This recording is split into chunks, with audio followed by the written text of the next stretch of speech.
ఓం నమ శివాయ.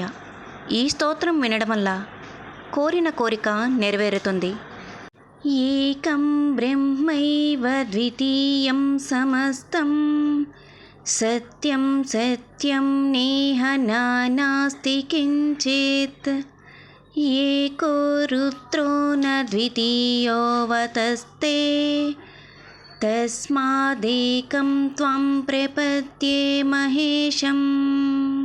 కర్తా హర్తా త్వం హి సర్వస్య శంభో నానారూపేషు ఏకరూపోऽపి అరూపః యద్వత్ ప్రత్యగ్ధర్మ ఏకోऽపి అనేకः తస్మాత్ జ్ఞాన్యం త్వం వినేశం ప్రపద్యే.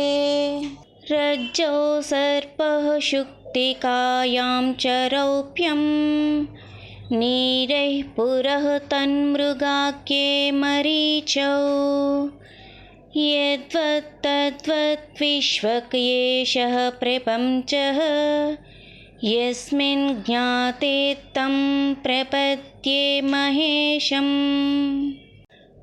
తోయే శైత్యం దాహకత్వం చ వహ్నౌ తాపో భానౌ శీతభానౌ ప్రసాదః పుష్పే గంధః దుగ్ధమధ్యేऽపి సర్పిః యత్తత్ శంభో త్వం తతః త్వాం ప్రపద్యే.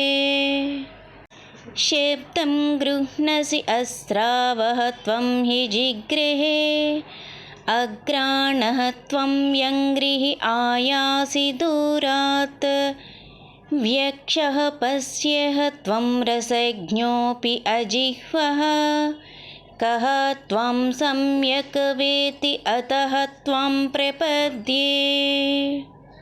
నో వేద త్వాం ఈశ సాక్షాత్ వివేద నో వా విష్ణుః నో విధాతా కిలస్య నో యోగీంద్రః ఇంద్రముఖ్యాశ్చ దేవః భక్తో వేద త్వం అతత్స్వం ప్రపద్యే.